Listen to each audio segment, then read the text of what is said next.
Thank you, Jenna, for the recording. And okay, 7:02. Well, welcome everyone to the June meeting of the Climate Change, Energy and Environment Commission. This is an open public meeting. Everybody's welcome. The meeting's being recorded. I will go around with introductions, and after that, people may offer a short public comment, but after public comment, only commissioners will be able to speak as a general rule. Are there any public comments? Okay, hearing none, I'd note that we have a very full agenda, and we have our guest speaker and don't want to hold her up. So we will, so I'm Cindy Lewin, I'm the chair. I'm just going to call on people who I see on the screen. Jenna, please, so just introduce yourself and say why you're here. Jenna Peabody, C2E2 liaison and County DES communications. Great. Henry? Hello, hopefully everybody can hear me all right. Henry Perlow, Commissioner. Great. Scott? Hello, everyone. Scott Bordeaux. I'm also a commissioner. And Kate, we will come back to you. David, you're eating dinner, but you're a commissioner. I won't make you do all that. Lisa? Lisa Marcellus, Commissioner. And Malcolm?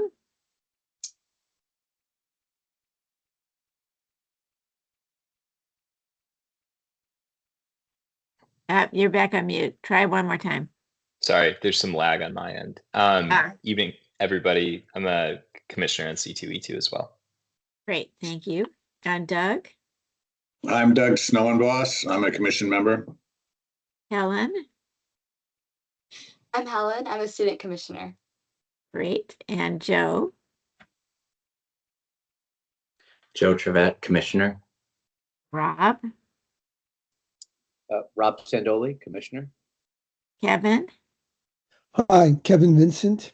I'm on the commission. Alex? Alex Rowe, commissioner. Great. And Elizabeth? We did have somebody else. Great. Well, thanks, everybody. And with that, I would like to welcome our guest speaker, Kate. Kate, is it Kate Ange? It's Angie. Angie, Kate Angie, who is the head of the Arlington Economic Development. And she's going to be speaking on green businesses and the Arlington proposed incubator corridor and how we can attract green businesses. And just as a reminder, this is something that Susan Cunningham, our county board member, who's our liaison, specifically asked us to start thinking about and trying to work on. We put it in our work plan, and meeting with Kate is our step into finding out what's going on. And Kate, I think based on some emails that went out today, I think you have a lot of big news to share. So please introduce yourself, and thanks to Rob for connecting us. Please introduce yourself, and the floor is yours. All right, great. Well, thank you, everyone. My name is Kate Angie. I'm actually now the deputy director. Our new director just started today. So Anna Nisanen will be, you'll be hearing more from her, but I've been with the county about 3 years now, and prior to being with Arlington, I was in consulting for most of my career, and trained as a city planner, I've always been in the space of trying to help make more sustainable communities, so everything I've ever done has touched on that. In economic development, there's a lot there that I want to get to, but I wanted to spend just a little bit. I've got a deck that I'm going to go ahead and pull up, because before we kind of start talking about green business, I don't know how much you all know about what we do, how we're resourced, and kind of all of the scope of economic development. So I'm going to give a quick tutorial on that, and then we can talk a little bit more specifically about kind of the opportunities around green business. So I'm going to go quick in hopes of being able to get through this. Hold on, it's giving me a second here. All right, are you seeing my screen? Yes. Great. All right, let me get it in slide mode. Okay. So when we talk about economic development in Arlington, what we're really talking about is we are focused in two key areas. One is creating that economic opportunity for all, and we measure that through jobs. And the other is our fiscal health, and that is where we play a huge role in making sure that the commercial revenue base, which often comes from commercial property as well as our business revenue base, is strong, because everything that we do in economic development is what ultimately helps drive revenue growth that then can fund a lot of the things that really contribute to quality of life and make Arlington great. So another thing to kind of let you all know about is, economic development has really changed in the last couple of decades. It really started as what we might call a very simple chasing smokestacks, companies or communities going out and saying, hey, let's get the next big thing. And that was really economic development 1.0, which is company attraction. Where communities are today is it is so much bigger than that, because what we really are challenged with now is what we might call complete community building. We are not only thinking about attracting businesses, but incubating businesses here locally, looking at destination development to attract tourism, thinking about real estate and real estate policy, resiliency, how we support entrepreneurs, and even workforce development and placemaking. So when we talk about attraction, just know that that's like a little piece of what we do, because many of our responsibilities are spread across all of these areas. But the good news is that that's what makes good economic development work, is when you're holistic. So here at AED, we have 5 divisions. We are a group of about 50 people, about $10 million budget, which in a county budget of over $1 billion isn't a lot. You see, I'm trying to lower expectations here, but no, in all seriousness, we have a business investment group, and they are the ones charged with kind of traditional business attraction and retention. And when we talk about it, retention, believe it or not, we do have to tend to the businesses that are here and make sure they're happy here and they're getting what they need, and we're not losing them to other markets. But we also do what we now call ecosystem building. And this is where we are intentionally doing programming and working with other partners to make either a new industry sector grow, or, for us right now, the innovation ecosystem, if you will, the tech ecosystem. We're doing a lot in that space. And that's not going out and chasing businesses. It's really trying to grow from within, if you will, and attract around an ecosystem. We do small business support and marketing. We do tourism sales and marketing. We also have a whole group called the Strategic Investment Group that handles kind of the real estate side of economic development. And you all have probably heard about CMRI. You may have heard from Mark McCulley on our team. We really try to get at the forefront of making sure that our land use policies and our development process is responsive to changing market conditions. So that's a big part of what we do as well. We have placemaking and public art, and then we have our entire cultural affairs team, which does programming, grants, and facilities. Sorry.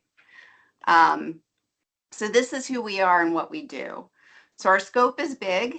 And I just threw up a bunch of stuff on the screen to kind of demonstrate that, because these are all some of the recent headlines. You may have heard something about the National Innovation Corridor. So this is our innovation district here in Arlington, and it's been established in the National Landing area. And we just were notified today that we won a grant that we've spent a lot of time going after to help fuel that. The innovation district is meant to be a place where businesses can come and grow and thrive. And there's a lot of programming that we're backing up there. In addition, we have our cultural affairs division doing all sorts of great programming. So Spark, which is a new art market, if you've not heard about it, is actually happening down at 4 Mile Run at our new art space, outdoor art space there. We also put on the Lover Run Summer Concert Series. So in those 2 buckets, we're really contributing to quality of life that makes Arlington a place where people want to live and work, and try to attract that, next tier of America's workforce. Another headline is that a traditional kind of expansion project for us, which is This is a company, IDT, that is based in Boston and is choosing to kind of consolidate and expand their headquarters here in Arlington. So that's something that we work with the state on to help make happen. And then in the bottom right-hand corner, we have an entire tourism marketing and sales team. So as you can imagine, they've done a lot to put resources in trying to market Arlington as a place to come for the 250th. And then the other little bucket up there, Amanda's Churn launches a mobile ice cream bike in Arlington. So we did something kind of like a mini Shark Tank, and this is the third year we've done it, called Transformational Challenge, where we work with a cohort of 40 businesses, small businesses, and give them training, and then they do a pitch, and they do this pitch to go after grant prizes. So this is one of the entrepreneurs that went through that program. So this is just kind of a smattering of what we do that you've probably seen in the news, that you may not always think that's economic development, but it is, and this is who we are. So when we think about Arlington's economy, it's also, I think, always helpful to set some context as to the evolution of who we are. You can see it up on the screen. You know, we really started as a federal government suburb, and then by the 2020s, particularly with the headquarter announcements of Amazon and Nestle, we really started to become known as a corporate and tech destination. As you also know, though, a lot of that kind of has been disrupted with COVID, and the last 5 years or so have really been kind of a tumultuous time, I would say, in terms of understanding kind of where our region's going, what the future of work looks like, where people work, the kind of places they want to work in. And so economic development across the country related to business attraction and office space, there's just been a lot of churn there, and a lot of things that have changed that are causing people to kind of ask questions about what is the next strategy for economic development in a given location. This is just a bunch of numbers, but just for context, you know, Arlington County has the second highest GDP in Virginia. I think that's pretty notable. So as we succeed or fall, so does the Commonwealth, I like to say. We've got about $40 billion worth of commercial real estate, and that's, you know, the combination of our offices, our retail, hotel, and our apartments. And we do get about 7 million visitors a year. You know, some of these numbers, you can see they're a little dated. This last year has put a dent in some of these, and we'll talk about that in just a moment. But this is just kind of some numbers to give you scale in terms of who we are. And then one of the biggest things that Arlington has to offer a company is our talent. So our labor force is one of our biggest selling points, in addition to our location in the nation's capital and our quality of life. So again, we're at 243,000 people, and we have some of the highest, 77% have a bachelor's degree or higher. So if you're a company in America and you're looking for the best and brightest talent, you know that Arlington can deliver because we have such a strong workforce. So where do we as AED, what are we looking at in terms of the future?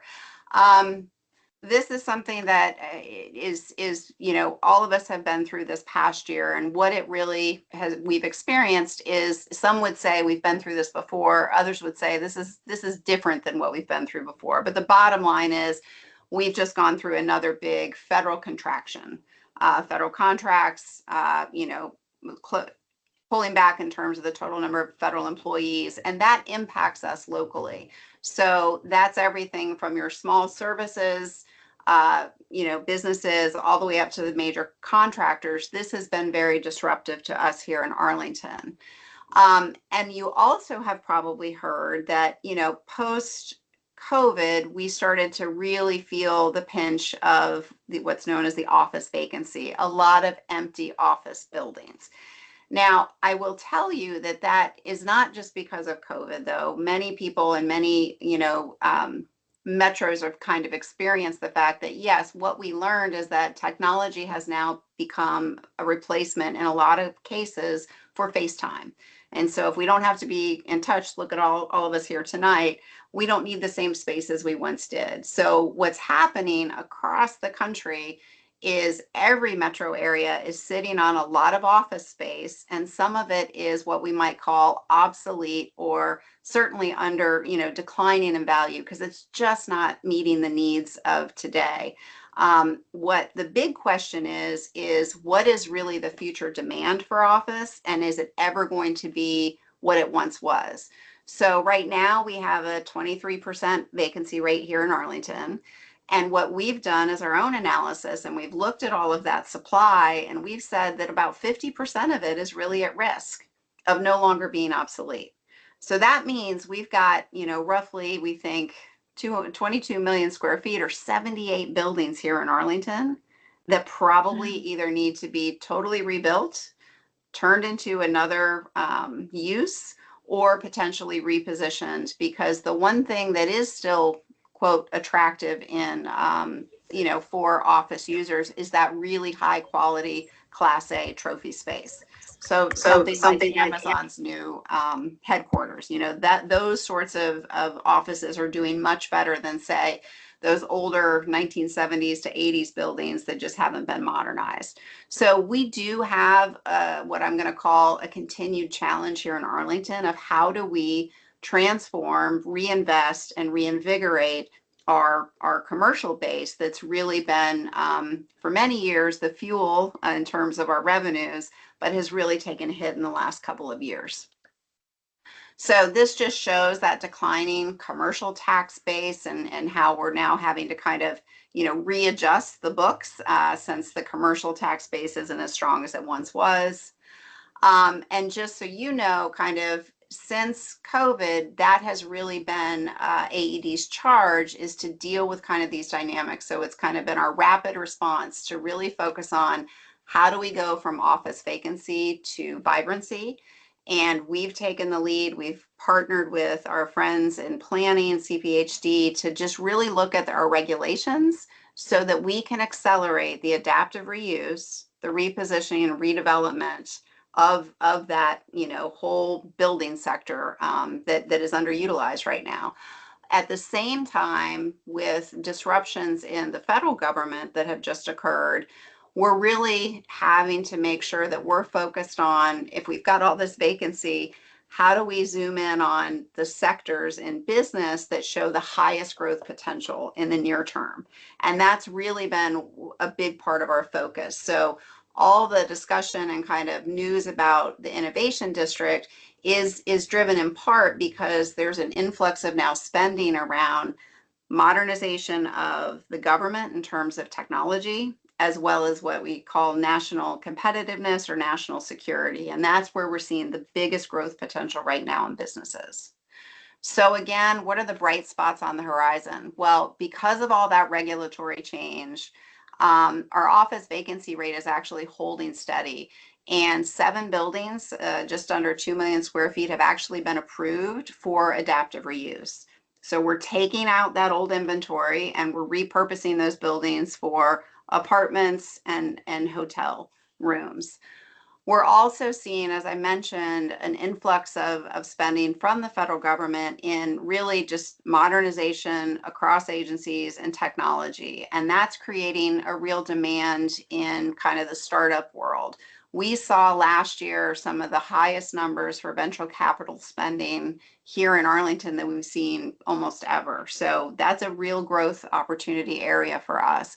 But what's also happening is that national competitiveness, national security kind of push is also really elevating us again for the defense research kind of business base as well. The whole innovation district is something that, though, is not just about defense. It is absolutely about having an innovation focus here in Arlington, where we've got key private sector partners, our local government, and our educational institutions coming together to make sure that we can both incubate, attract, and grow the businesses of tomorrow through innovation. We also know that Arlington, despite all that's happened here in the last year in terms of some, impacts to our economy, our quality of life remains strong, and our local talent pool still remains, as strong as ever, if you will, in terms of the people who are here and the workforce we have. So we still see ourselves as, a long-term great investment for both people and jobs. We remain an international capital city, which means there's still a lot of interest in foreign direct investment coming to our region and having international presence here in the DMV. We at AED, as I just mentioned, we've got new leadership, and we're about to go through kind of revisiting our strategic plan to kind of now look back that, not that we're totally out of the woods yet, but what have we learned in the past 5 years, and where do we want to go moving forward? And one thing we know is that there is a need right now to start to uplift the Arlington brand. And make sure Arlington can kind of, be competitive and is known for all the great things we have here. So what does that mean to kind of, I know what you all are most interested in. Well, right now, as I mentioned, we're going to be going through with Anna on board now, kind of over the next 6 months, just a revisit of our overall business investment strategy. What I can tell you is that we have put a lot of time and energy into building that tech ecosystem. And so now we need to kind of look at, all right, where are those other sectors of growth, be it green businesses or other areas, and what do we have here in Arlington that can be a differentiator that we can build on? So we'll be working on that over these next 6 months. We also are working on a strategy to develop our long-term tourism and marketing funding approach. As you all probably also heard in the news, tourism took a big hit over this past year. Our numbers have been really down. The America's 250th is buoying a little bit of that, but what has been challenging for us is that our resources to do marketing and PR are directly tied to the TOT tax. So as our tourism goes down, we lose the funding to actually do marketing and PR to help bring tourists here. So anyway, long story short, we're going to work on that this year. We have to keep our eyes focused on real estate. And what I mean by that is we've done some really great work, but we can't let our foot off the gas in terms of helping reposition, office space. So that's going to be a big focus. And then, as I mentioned, elevating marketing and PR to make sure that we're really ready for defining ourselves for the workforce and businesses of tomorrow. So, green business growth potential. So one of the things that, I've been here just under 3 years, and this is something kind of that I'm personally very interested in, and it's one of the questions I've been asking internally a little bit, which is how do we do this? How do we actually create a, nucleus and energy and ecosystem around green business growth here in Arlington? One of the challenges we're facing right now is that, in previous administrations, there have been, direct funding streams to help, whether it's alternative energy or, just anything green that had any sort of federal investment in it that created business startups. That doesn't exist today like it once did. So it is not an easy, let's just go grab this sector because we know there's a ton of investment going on behind it. So we are in a different sort of time. But where we are, and when Rob reached out to ask for me to come talk to you, is that I do think there's a there because of our talent pool, because of the fact that we've got technology growth that's happening right now, and there's continued interest and investment in alternative energy. And that's where we see some promise. And so what I wanted to hear more from you all about is, if this is in your work plan, tell me about some of the ideas that you guys have been having, and maybe there's a way that we can start to join forces as we start to look at our attraction strategy for the coming year and years ahead, and get better synced up with some of the ideas that are coming out of this team. So with that, I'll stop and open for questions. And I'm going to stop sharing my screen. Thank you, Kate. And yeah, I think that's very interesting for a lot of things that we're doing, because we are, we're pushing, the county to push developers to make their buildings more green. And yet they're obviously hearing from you in the business sector all about the importance of maintaining the tax base and all of that. So you know, it's good for us to hear all of these different perspectives. So with that, David, I think you have your hand up first, and Doug and Elizabeth. Great. Thank you so much. This is really great to hear all this. And, you know, I will certainly say one of the things I've regularly talked about here, and folks are going to get sick of me talking about here, is the importance of the link around kitchen table issues and the broader economic arguments around the issues that we address. So I would love to get a sense of how you think about trade-offs between growth and sustainability and energy and climate. I just love to know how what's the perspective, how you approach it, where do you see opportunities? Sure.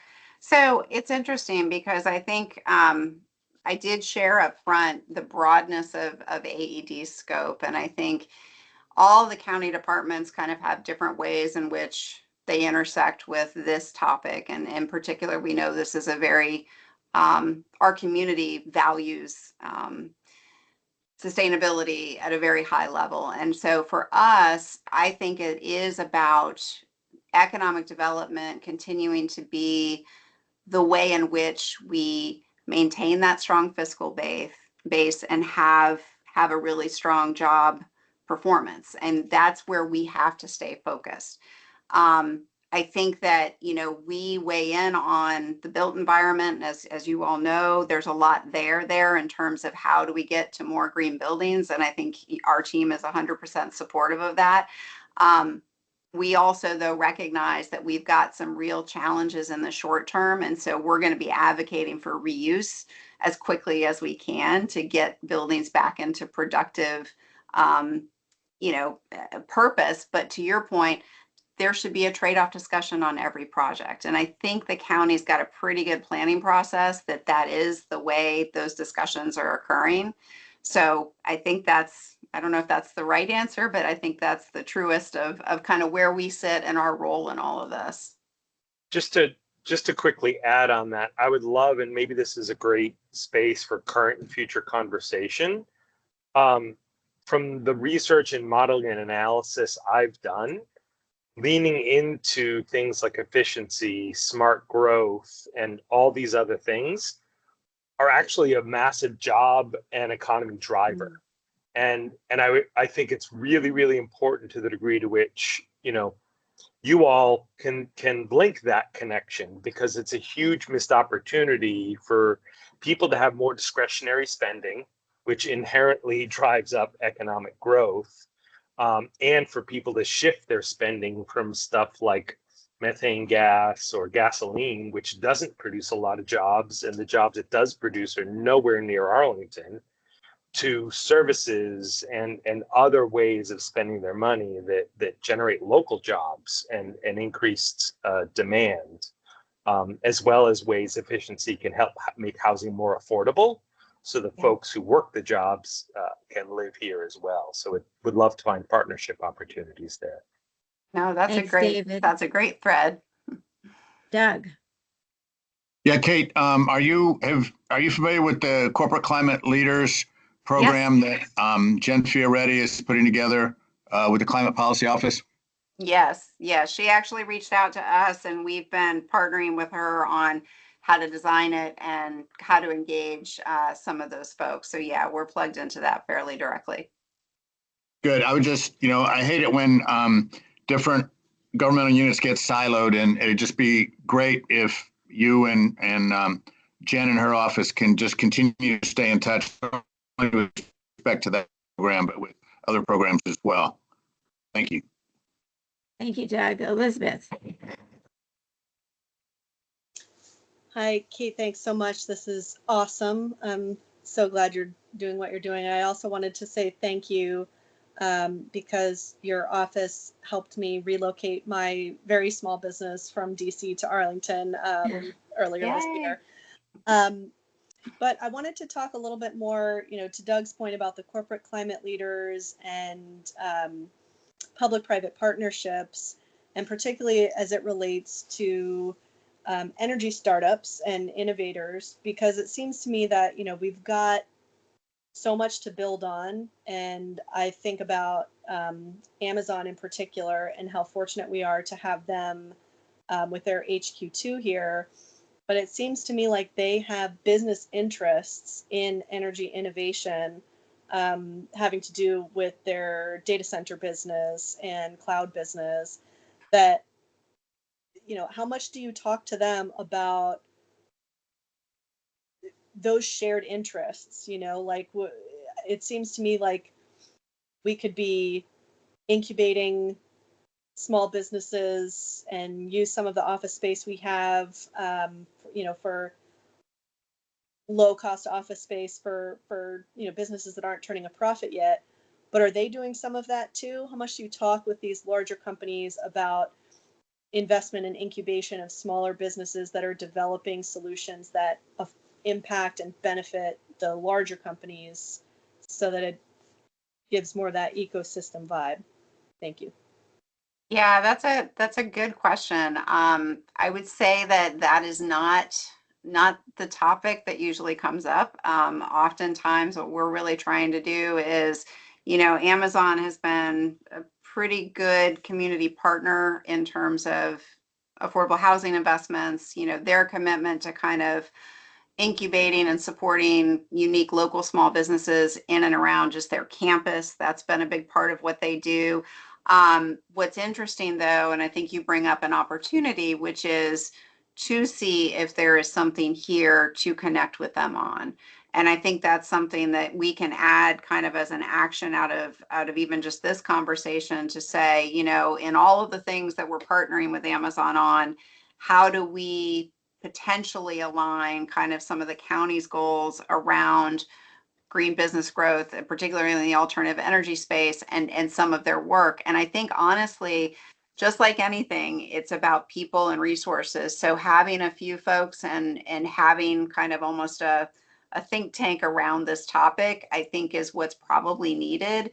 You know, the climate leaders, corporate climate leaders group, you know, maybe that's one avenue, but maybe there's something yet different that we need to create. So I appreciate the idea. It's certainly something we're interested in helping with, because I think that could grow into something. Would love to talk more with you about that. Great. Very cool. Henry. Hey there, Kate. Hopefully you can hear me all right. Yeah. Thanks so much. This was a great presentation. This is also something that I'm very interested in, actually, some of the topics you brought up, and maybe to David's point a little bit. You know, he mentioned kitchen table issues for families, and you know, we're in the middle of a nationwide, really worldwide, sort of a cost of living crisis with multiple different stressors, climate being one of the drivers, you know, maybe not in the forefront, but still sort of looming in the background in all of our minds, especially those of us on this call. I'm curious, and since you also mentioned, you mentioned that some of the revenue streams have shifted recently with the changes in the commercial real estate usage and office space specifically. I'm curious, and I probably should know this, but it's escaping me at the moment. What mechanisms are there to sort of get at some of the revenue that some of these companies are making that is not being reinvested? So, you know, we have some of the largest defense companies in the country are headquartered here. You mentioned that, you know, Amazon is also, as Elizabeth just said, and as you mentioned in the slideshow, all headquartered here. These companies have large market capitalizations and record profits, you know, over the past couple of years, especially. I'm curious, is there anything that we could get at or use to get at some of those sources of potential revenue for the county that are not, you know, not really seeing or not really being reinvested into the community that generates the profits? And since Arlington is such a hub of talent, as you said, I don't know if those companies would leave. I think you know, we're sort of in a unique position where they have good talent here and people want to live here, and this is a great community. So maybe this is something that we can, you know, the county board can discuss a little bit more. I'm curious if that's come up at all in the conversations that you guys have been having. Yeah, it's interesting. I'll speak to the fact that we don't do anything like that right now, but that's not to say that it's not an idea out there in the future. In fact, our new director kind of made a comment about revenue sharing sorts of streams with tied to our attraction strategy for that very reason, particularly because we're seeing some of the investments that we're making, like in the innovation district, where we may seed a company that then just blows up. And is there a way that we can capture some of that downstream, revenue, if you will, back to our early investments? So it is a concept. There are models out there. There are some limitations, just Virginia and kind of knowing what we can and can't do. But I hear you, and I think there's a couple of things too. The carrot and stick approach as well, which is how do we use kind of some of the models of what I think the corporate climate leader program is doing to encourage businesses to do things and have a better relationship with our corporate community to reinvest. And I think that's something that is not just an AED challenge, that's a all of us challenge, right? Really say, okay, who are our 60 biggest companies and what is our relationship and what are kind of some of the priorities and where do we see, partnership potential with those companies to kind of move the needle on some of our climate goals. I think that's something that I think that's Jen's vision for sure, and others that have been involved in some of that work. So I think there's plenty to do there as well. If that is an area for follow-up, I'd love to chat about that in some way, because I do think that I think that's really important, just to be quite honest. And it's something Chair DeFerranti also has mentioned before. So it's a focus for him as well. Thanks, Cindy. Sorry, I've talked a lot. Great. Yeah, I'll just add one quick follow-up. One of the things, and I don't think I'm speaking out of turn, but I do think right now, we have been in a position where community benefits on the developer side, like there's a lot of ask coming at our business community and our development community. And at the end of the day, at some point, we as a community are also going to have to do our own trade-off of how do we balance all of this across these various sectors. And so I do want to just put that out there, because it's the businesses in our community, particularly those that have anything to do with the federal government, have really taken a hard hit this year. And so we do have a lot of companies that have had to lay off people, and so there's often just this. I just want to make sure we also recognize that our business community, while many are succeeding, there are many that are struggling. And every time we think about how do we engage with them, thinking of them as through that lens is helpful too. So just wanted to keep that in the back of your minds as well. Right. Thank you, Kate. Lily, you get the last question. Yeah, I don't have a question, and I apologize. I missed the presentation, but I was curious about some of the points discussed in this Q&A about innovation. And I don't know if you're familiar with the initiative that the mayor of DC has to develop a hub for innovation, and particularly for clean energy. And it started last year in Climate Week for DC. And I think that would be something to look into and to try to partner with them, because they already have the structure. And what Arlington has is all these technology companies that are very eager to create hubs where they operate to attract talent. And the fact that the majority of the universities, including MIT, Northwestern, all of them have their mini campuses that are DC campuses in Arlington. And so we should be thinking about that in terms of who to reach out to, because they are also very interested in figuring out how to create these innovation hubs for clean energy. And the other thing that I was going to suggest is that there is so much interest in the utility industry right now, and power generation, and in utilities that push clean energy, like AES, which has been just bought by a private equity fund, and they need all the best reputation ever. So they are prime for being collaborators, and they are very innovative. The storage company that is headquartered in Arlington, right across them, AES, that was a company that was born in Arlington. And it has a partnership with Siemens, and is one of the largest storage companies in the world. So I'm thinking that we do have the meat to connect all these dots and have the county be kind of the pursuer of a, I don't know, innovation hub that brings not only talent, but the universities and the corporates together, and that attracts talent and makes Arlington very attractive, like Austin, for example. Thank you. I think those are all great suggestions. And I will say the concept of the innovation district that I mentioned, we just were awarded, just about $4 million from the state to help fund that whole program. And it's exactly what you're describing. What I think is going to be needed is as it moves forward, because again, right now there's a lot of energy around it, a little bit focused in the defense sector and just tech without necessarily, a focus yet on green tech, but that's to come. And with the university partners, so we have Virginia Tech and we also have Northeastern and George Mason, they're all there at the table. So we have the right people in the room. I think what you all are describing is, the opportunity is to then begin a conversation or take this conversation to that group and say, okay, what kind of programming would we start if we really wanted to try to focus in on kind of green tech incubation here in Arlington?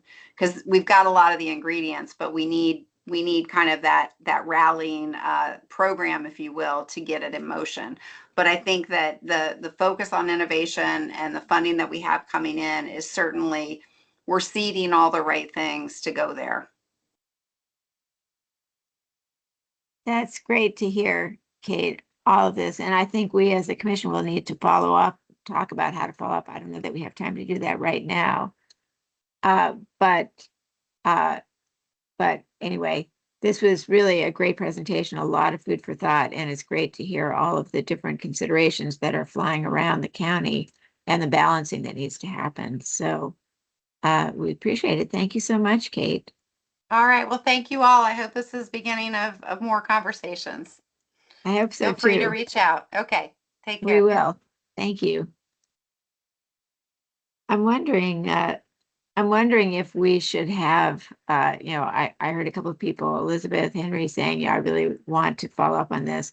Maybe we should have some kind of committee to think about it. I'm not really sure. When Susan asked us to think about this, we haven't been sure about what we. Cindy, what about a working session at the retreat? Yes, right.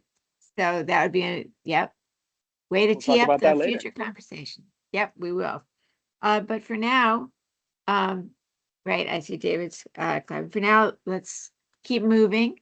And the CIP letter, many thanks to Elizabeth and the Energy Committee. I see Jamie is here, and of course the overlapping members too. For I think you did a really impressive letter on the capital improvement plan. So Elizabeth, maybe you can give us an overview of how you guys went about it and the main points. Or sure. Because I know we want to finalize that. That is moving. Yeah, I would love to be able to finalize that letter at this meeting. I do want to talk a little bit about how we approached it. There are a lot of documents that comprise the SIP. We did divide and conquer. We also used AI tools to analyze the SIP documents, and I think it's important to acknowledge how we did that. And obviously this letter was not written by AI. You can probably tell by reading it, but we did use that to analyze our documents that we have put forward in the past couple of years to help pull out where we were successful and things where we're still looking for more. So the things that are the biggest wins for us in the across these documents are the county is clearly moving towards more on-site solar. That's great news. However, they are primarily looking at PPAs. So we have some comments around ownership structures, but overall good news. We're also seeing one-to-one replacement for ART buses with battery electric. That's pretty huge for us because the county for a long time was pushing back on a switch to battery electric, thinking that those buses could not run the same routes as CNG or the diesel buses. They now are a lot more comfortable with the fact that electric buses can completely replace the existing bus fleet. That's fantastic. There are stormwater investments in a couple different watersheds, and I think one of the biggest investments in bonds is the commitment towards invasives. So anybody who has driven along the GW Parkway knows that so much of our canopy is being absolutely devoured by English ivy. So the county is taking some action on that. That would be really easy to push off year over year. So really happy to see that. We have 4 main subject matter areas, which include energy, water, transportation, and overall resilience. You'll notice this letter is pretty heavy on energy. Not really surprised there because the Energy Committee wrote it. But a couple of things I want to pull out in that space. They're obviously, trying to embrace electrification. There is unfortunately at least one place where they did some pretty simplistic analysis and said that they were going to replace natural gas HVAC system with another like-for-like system instead of electrifying, just because they said that the resilience, the environmental benefits were negligible compared to the cost. We are asking them to take another look at that decision because we don't want them to just look at, a new gas HVAC system costs $10 million and electrification costs $15 million. That's not the end of the analysis from our perspective. The other thing we're asking them to do in the energy space is to think battery first, storage first. We know that these energy assets and energy storage assets are going to be more lucrative in the future. The county is really well positioned to think about a battery pilot. I personally would like folks to think about potentially adding some language to this letter or somewhere else. Doesn't have to be in this context, but I do think funding towards a battery is a good use of climate action fund dollars. So that's food for thought there. But at the very least, when you're retrofitting a lot of these buildings, we should be preparing for battery storage to be available at these sites, preparing for more EVs, more solar, and for these buildings to be overall a lot more self-sufficient. So ideally, they would invest directly in a battery, but if they're upgrading the electrical systems in general, it would be a real shame if they upgraded them without thinking that storage or two-way electrification would ever be a requirement. Jenna, can you scroll down a little bit so we can see some of the other sections? Mention that. ESPCs, just here before we leave this, this is something that the Energy Committee recommended in our documents last year. If you're not familiar with ESPCs, these are, third-party companies will totally fund energy efficiency upgrades, and then the county pays them back on the savings on their bill. It sounds too good to be true. It's not. These are real companies. These are real tools. The SIP makes a very brief mention that they may take a look at ESPCs. I think that was a nod to our recommendations, but they really don't need to be that hesitant. This is a 10-year window. They can go ahead and pursue ESPCs. I have heard a little bit about geothermal from my conversations with the AIR team and CPO. I did not get a chance to tune into the facilities working group that was held last Monday. I was hoping to hear more about that, but I do have this placeholder here for geothermal. It's unfortunately not in the SIP document, so I was waiting to see if it was maybe mentioned in those working sessions. I would maybe put some brackets around this to update that if it was mentioned. On water, something that we have called for as a commission in the past 2 SIP letters is clearly tying these water investments to flood risk reduction. That's something that we renew in this letter. I don't know if this is, still a top priority for folks, but since we've asked for it several times, I thought, it was worth renewing that request. And then thinking more about the energy water nexus and how much water energy systems use, etc. Jenna, if you could keep scrolling down, I'll just go through each of these sections a little bit more. In the transportation sector, we're very, very happy about the one-to-one replacement. We also are encouraging the county to think of any electric vehicle as a grid asset to make sure that when it's plugged in, we have the capability to send that battery storage capacity back to the grid or to deploy those batteries when called upon by the grid. I know there's also been a desire to have some kind of resiliency hub, like a facility that could, potentially be powered during a storm. So we're just kind of putting the idea out there that if you have a bunch of electric vehicles, you can move them to a single facility. And if there's sufficient two-way charging capability, you could power that facility with your electric vehicles. We're also nodding to embodied carbon. Jake Weber on the Energy Committee did a lot of research into low carbon building materials, particularly asphalt and construction materials for transportation. And then on resilience, obviously the SIP is focused on county buildings, but we would really like the county to think about how their own buildings can be leveraged to provide more resilience benefits to the community. So hearkening back to resilience hubs, thinking about places where folks can shelter or provide refuge.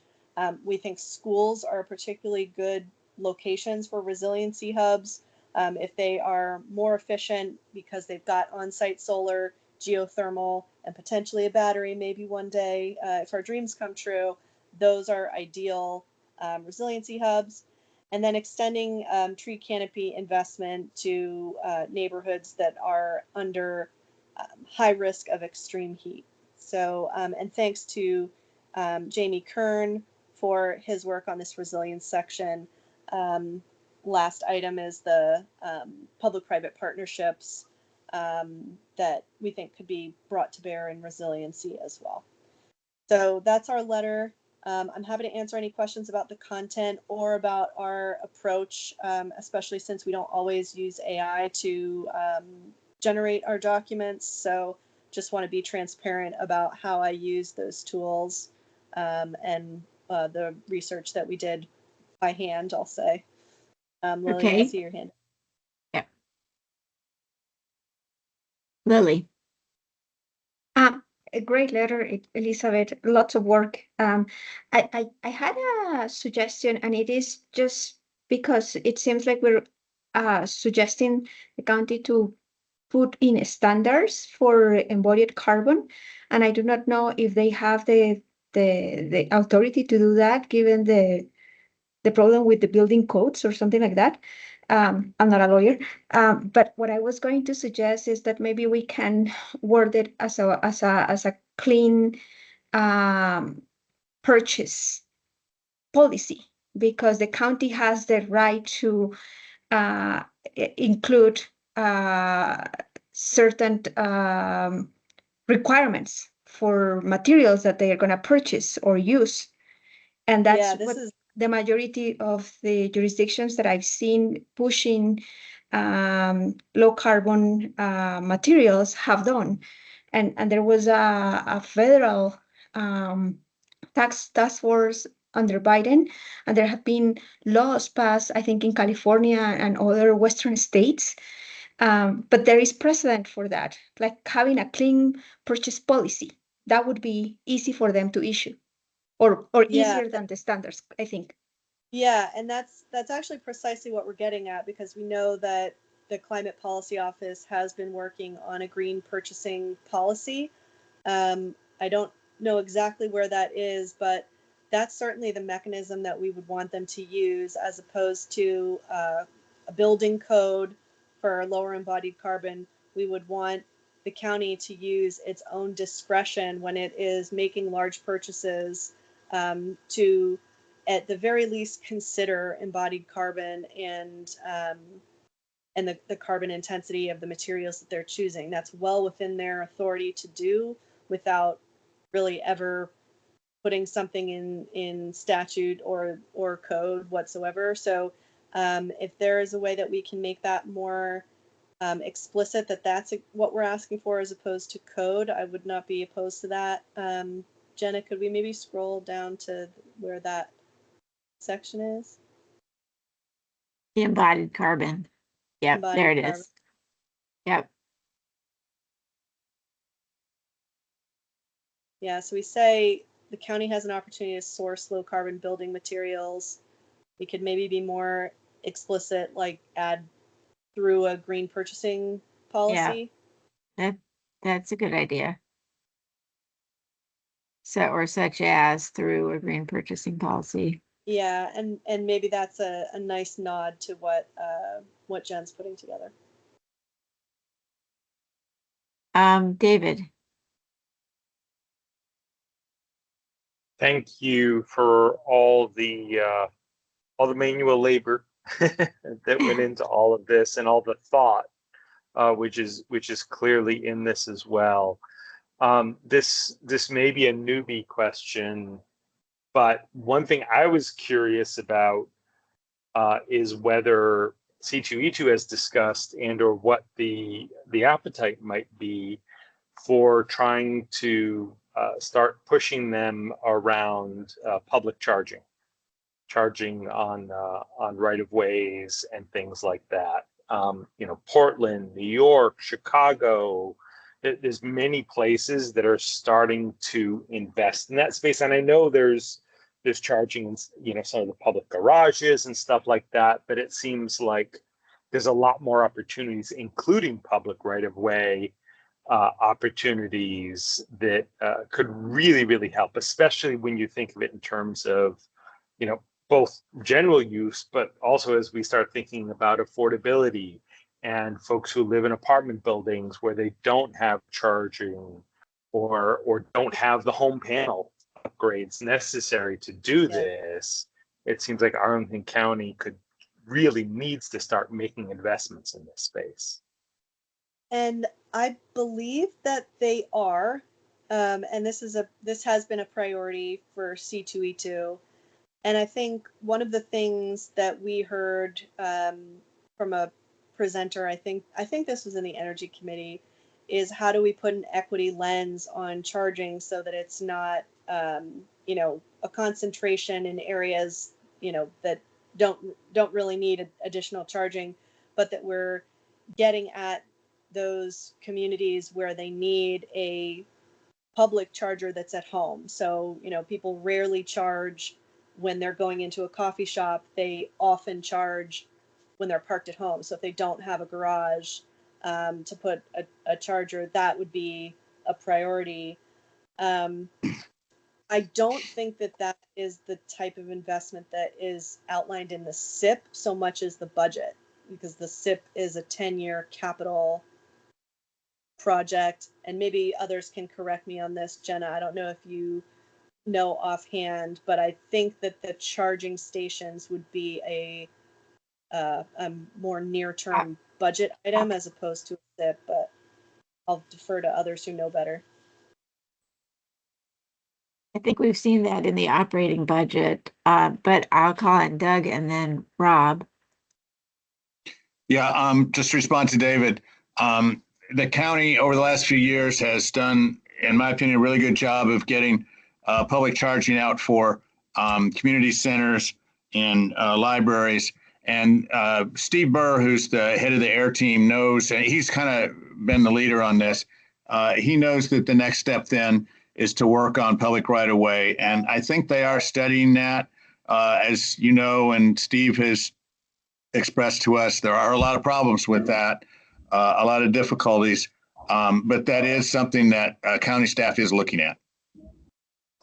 Thank you, Doug. Rob, and then Kevin. Yeah, I'll just build on those comments with the updates that I have. Kevin may have more recent stuff. Yeah, as Doug said, Steve's been working on this. First, it was the zoning issue and the 25-foot setback, and I think Steve is presenting on that. We have, and I'll talk about in a minute here, talked about and I've shared what DC is doing, which is piloting 3 different companies with kind of right-of-way charging technology. So it's one of those things that, David, eventually when it gets big and we're ready to roll it out, it may be a capital improvement program or plan item. I think at this point it's either an operating budget or even a climate action fund type small scale rollout pilot. And then once we have the technology and the vendors or whatever picked out, it may be something big that we roll out for the capital improvement plan. I don't know. Kevin may have more to add on that, but those are my thoughts. Thanks. Over. Kevin?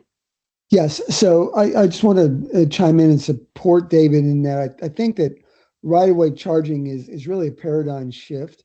I mean, right now, the county is doing a lot on public areas, public parking areas of having charging, but the idea of having just regular parking spaces along the right-of-way where you have the availability of some public charging is a paradigm shift that could be addressed if you're going to have county investments in that. So I kind of hate the monkey with the letter because it's a done deal. Elizabeth's put so much work in it, but I don't think there's any problem with including it in a capital improvement program. I think it actually fits in there. And it also, as Rob indicated, it would materialize in multiple ways in a question of just changing the county's rules to allow the private investment in the right of way would be a great step, but the county could jumpstart it by doing some itself. So unless David has some language, I don't know, I tried to slip anything in the letter here, but I think it is something we should think of in terms of as a capital improvement for the county. That's great. And I see Janice notes that the zoning ordinance that the county staff presented to C2E2 on was passed by the county board. That's great. Yep. So David, maybe you'd like to send some language for Elizabeth to consider tomorrow, but otherwise I think we should try to pass this letter, and I'd love to have a motion, and coming from the Energy Committee. We don't need a second, so the Energy Committee has passed this and brought it to us for approval. Are we ready to vote? Is there any further discussion? Okay, all in favor say aye, or raise your hand if you're on mute. And Aye. thank you. Aye. Any opposed or abstaining?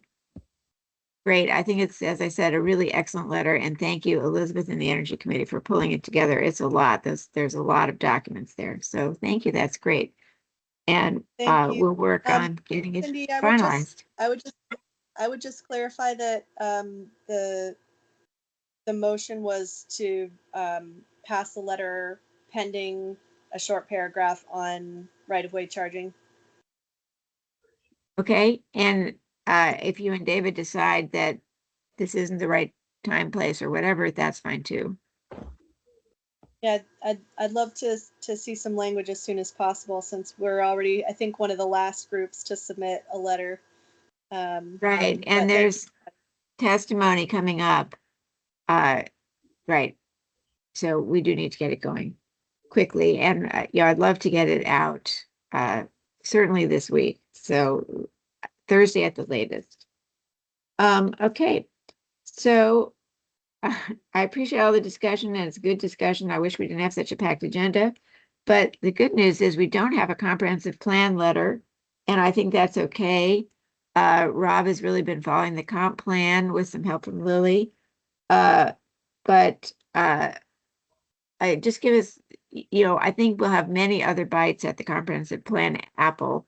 So Rob, if you can just give us a quick update on what the comp plan is, what's happening with it, why we're redoing it, and how, what the process is. We're up on this long-term process, so we will be having other chances to. Kevin, did you have anything last? Do you still have your hand up? Okay. I think I dropped my hand, or tried to. Sorry. Yeah, it's gone now. Okay. Okay, Rob. Okay. Yes. Okay. So as Cindy said, very long-term process. This started April of 2024, and Lily and I joined last year. And just a refresher for everybody, the goal here is to develop an introductory section to the new comprehensive plan, which kind of links together.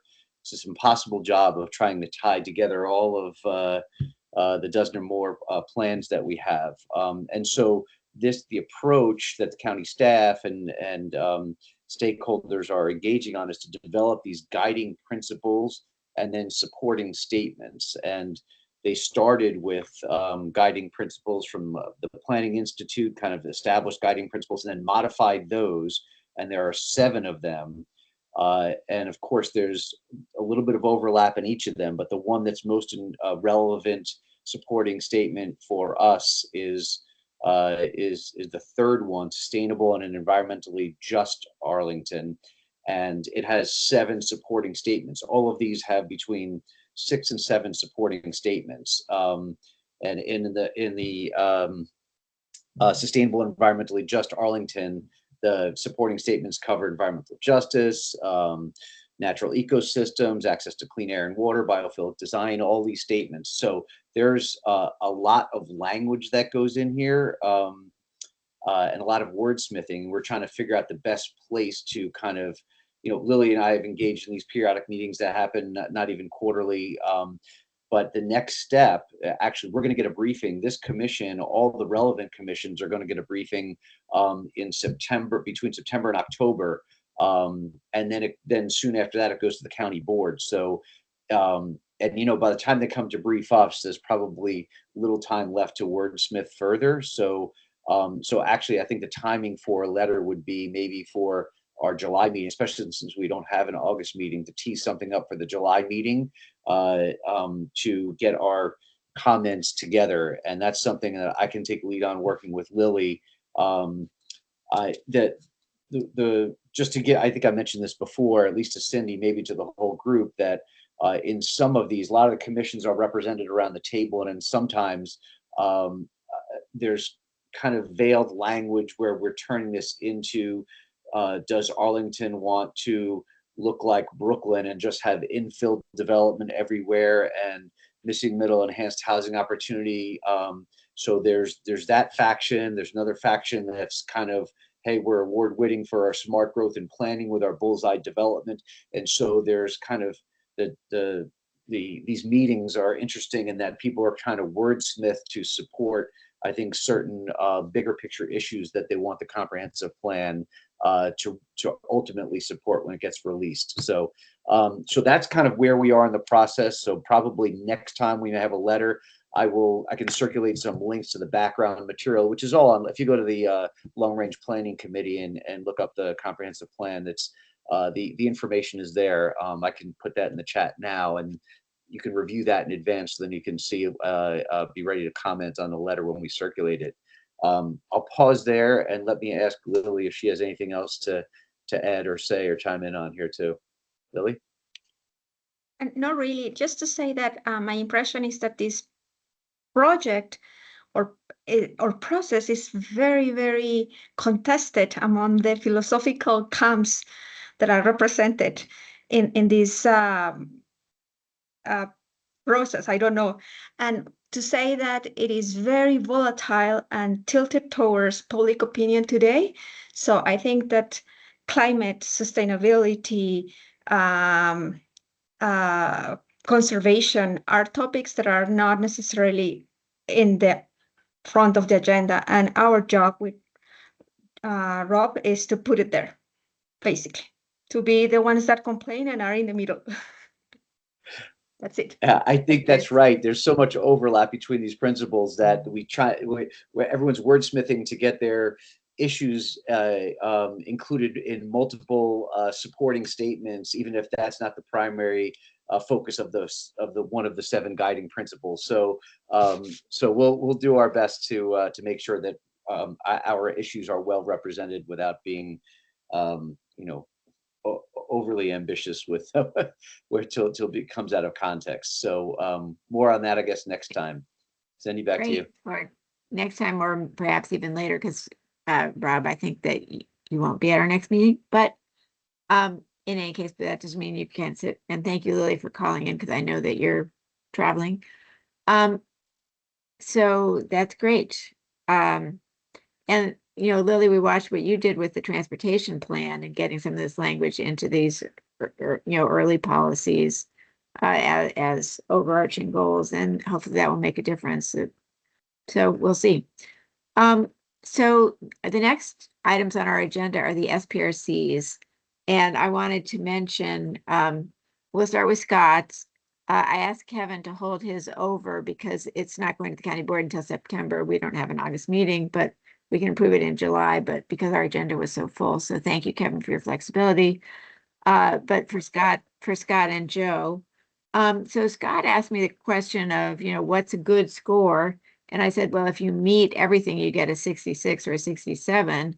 And so he's added some language to his letter that we would consider as should we add that as part of our boilerplate to sort of set a context for what these scores mean with our new scorecard. And our new scorecard now has been in use for more than a year. So we're not adding that footnote anymore about, we revised it. This is it, and we've been using it, so it's ready. So we can talk about that when we get to Scott's letter momentarily.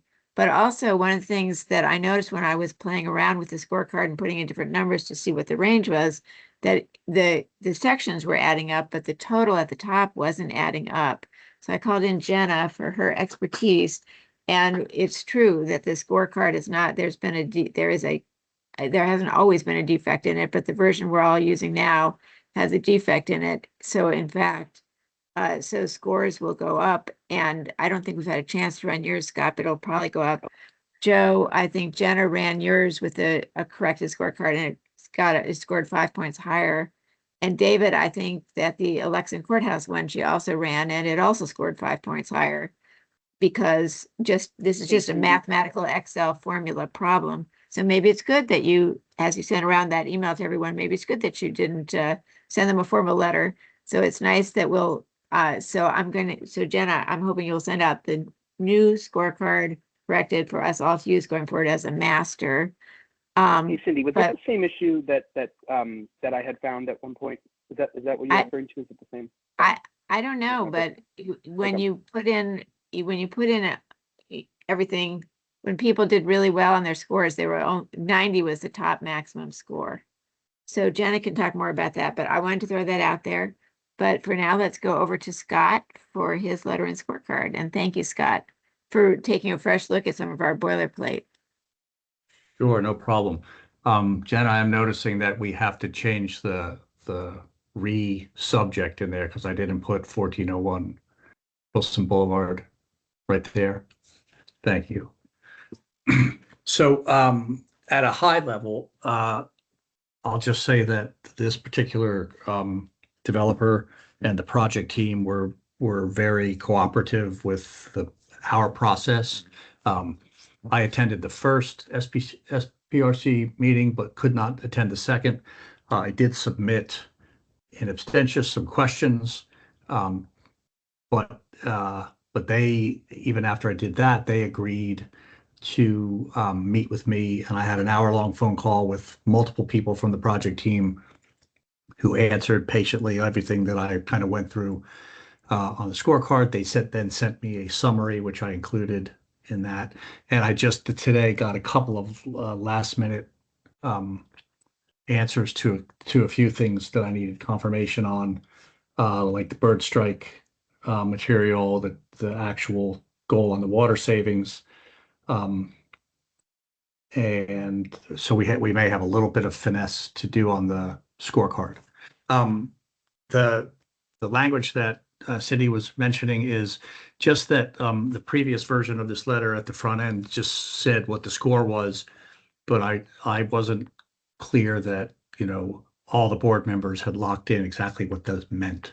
And it seemed like a good idea to sort of put something in there that said, in relation to what our expectation is, or what our threshold for good versus not so good is, we should put something in there. So I just said, as a reminder, score of 66 with an asterisk to make sure that was in fact the number. On our checklist would qualify as meeting all the county's goals as outlined. Scores above this threshold are considered to exceed those expectations. So it's clear when they're looking at this, and then the rest of it kind of details that out. I had a couple of other notes about I expanded something else in the second paragraph on the procedures. And it's just a little bit. So again, this may change the boilerplate language a bit. And another thing about questioning whether we would urge passive house certification, given that this sort of is a 20-story tower, it might be a little difficult to get that to apply practically. Then the last things were more like, this is a lot of detail. I don't know if I overdid, like explaining just what the project is attempting to do. And so if you guys feel like we can trim that down, I'm happy to do that. And let's see, I think, again, I think that's kind of it. Comments, thoughts for Scott? Right. Oh, right. Joe Joe had this comment. Joe had Right. one. So, so this is another thing I was just thinking about, because Cindy and I had a little bit of a back and forth via email about the idea that we're judging this project on today's promise of what the design is going to be, but the developer and the design team may well back off of some of this. They've got LEED Gold as their target, and they are maybe 1 or 2 credits above that threshold. I'm sure, it's been my experience, things change as the design evolves, and they continue to check the design evolution against the budget. And so the real question I have is, what do we have, mechanisms do we have that would allow us to follow up on this stuff? Are we getting the most impact out of these recommendations at this time, given that so many things may change and then they may fall short? Maybe they start with a 70 on our scorecard, but end up with a 50, and we throw our hands up in frustration and what can we do? So that's where that sentence came from. Joe, your comment is a reasonable one, but I think somewhere in here we've got to make it a consistent point that there needs to be some way for the board to hold the applicant accountable for the not being misleading in their documentation of the project early on, only to have most of that fall apart afterwards. And then I'll stop and you guys can ask questions. So let's talk first of all about adding this language about, that puts in context the score, that 67%. And is it fair to say that 67, it's 60, turns out it's 60, it's like 66 and 2/3 or whatever, but 67, if you meet all of our qualifications, is that the same thing as saying that you meet the county's goals as outlined in the community's energy plan, or do you meet our goals? But anyway, maybe it would be fair to say that meet, because I don't know that we have the research that ties things to the actual energy goals, but to say that I we speak to the origins right. of how we got that scorecard built. So Exactly. yeah. We used to do it based on the green building incentive policy, but now that so many buildings don't use that, we're a little bit, so, but anyway, we could say qualify as meeting our criteria for a sustainable building that should be aligned with the, but anyway, we can figure out the actual language, but what do people think about adding that sentence? Because this is the kind of sentence that we probably just keep using in the letter. I really like having a strong boilerplate.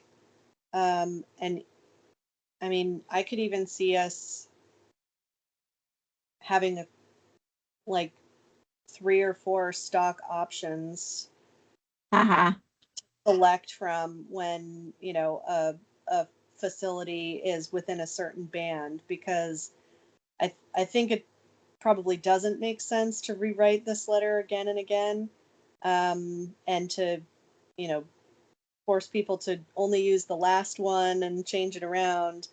So, I mean, I would support having this reminder in there, and, maybe not. I mean, exceeding county expectations, I would maybe rather say something like are considered exemplary, and Yeah. To indicate that, or to avoid sounding like they've gone too far, like Right. unnecessarily so. But we should really be celebrating, applicants that are, exceeding our expectations. That should be exemplary. And then different language for like, this is, not meeting our expectations, but technically allowed based on the letter of the law. I mean, we've got a wide band of projects that we see again and again that are meeting the expectations for the SPRC, but not meeting the expectations for net zero by 2050, not meeting our community energy plan goals. Right. So I think we want to keep hammering that point, is that our baseline doesn't So, meet our right. expectations. Right. I hear the right. And now that the score here is 63%, having the 67% close by really does put it in context. So I hear Elizabeth saying this, not this language specifically, but language, we can work on the language, but something like this to be part of the boilerplate. David.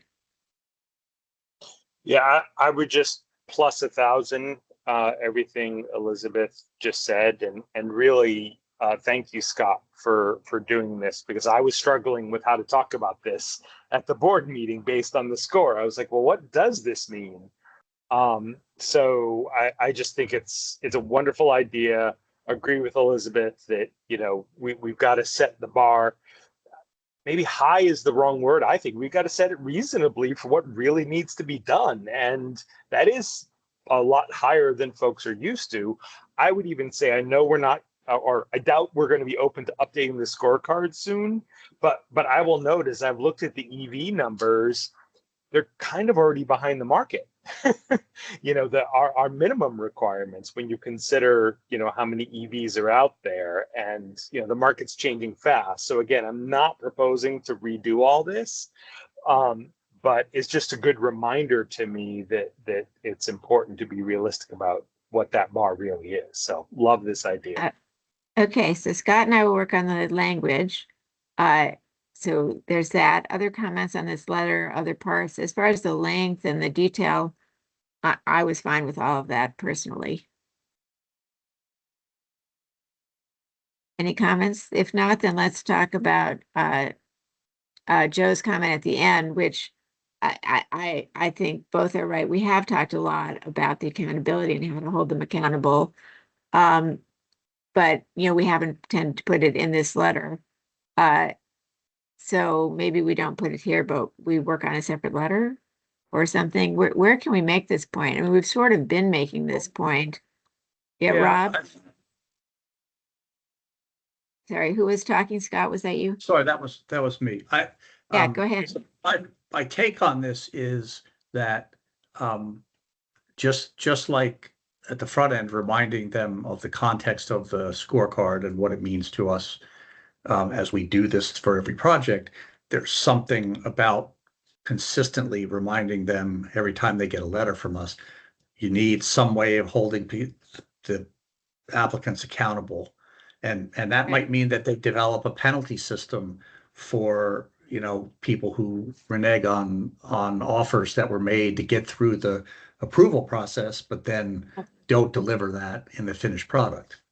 Hopefully they're in the site conditions, but yeah. So Rob and Kevin. Well, Yeah, I'm sorry, go ahead. So yeah, I'm sorry. I just put in the chat the link to the site conditions, the current ones anyway, which is of 2022.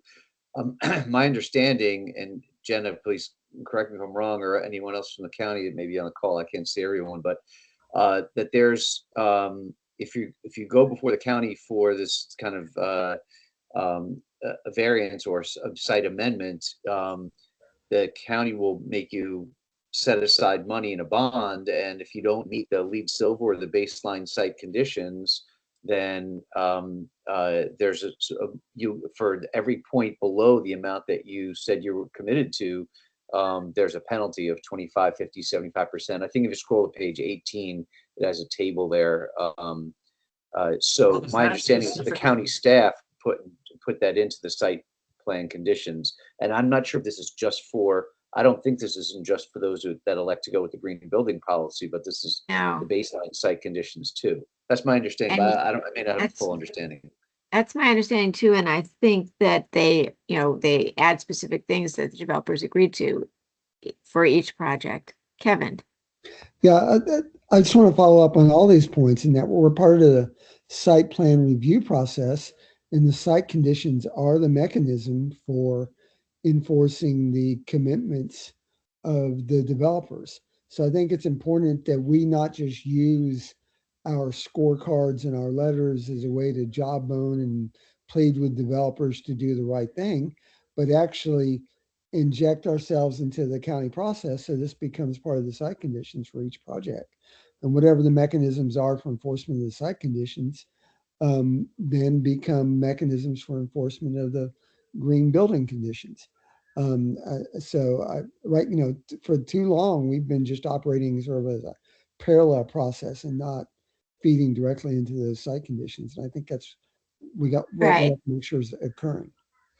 Right, I appreciate that, and we are trying to work on the new basic site plan conditions and also the process. So we will be writing a letter on that when the county gives us something to react to. But Jenna, can you scroll to the bottom so we could look at that last sentence? Thank you. So we could say, so it's not that we don't have a methodology. We should say, should continue to strengthen the standard site condition process for holding applicants accountable or something like that. Yeah, that sounds great. Okay. Okay, so with those changes, are we ready to vote on Scott's letter?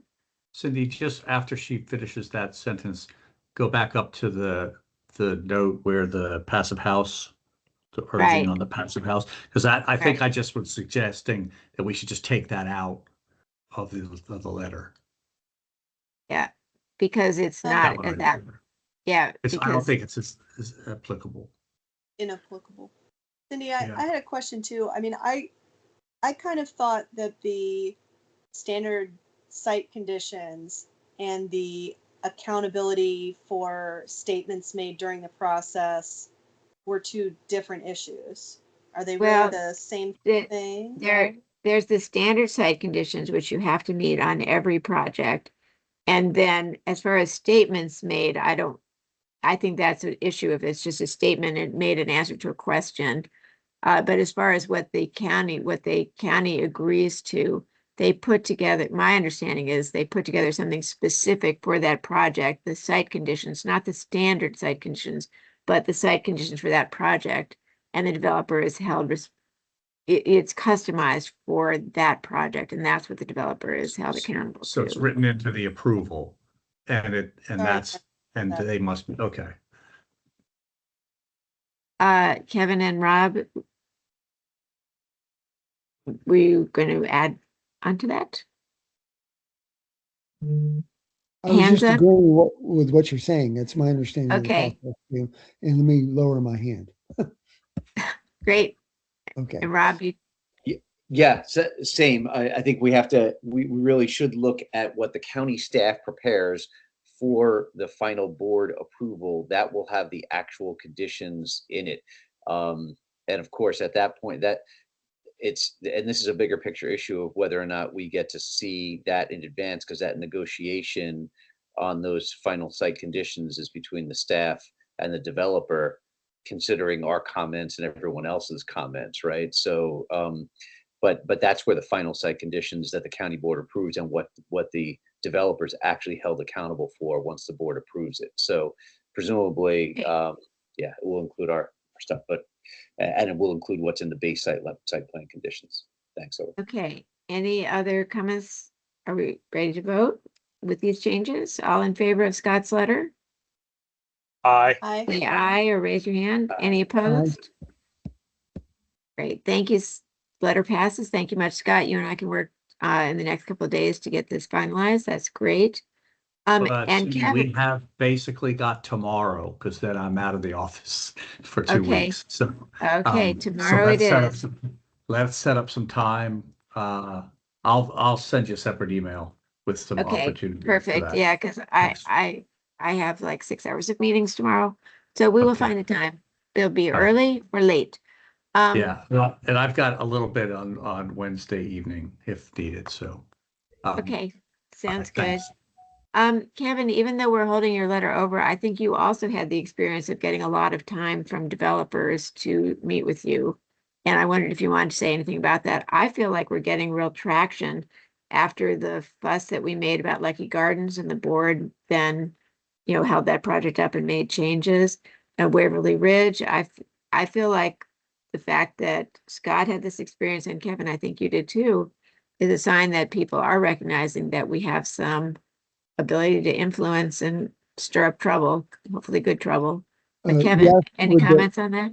yes, with the caveat that I'm still playing phone tag with the developers they requested a meeting with me to go over our checklist.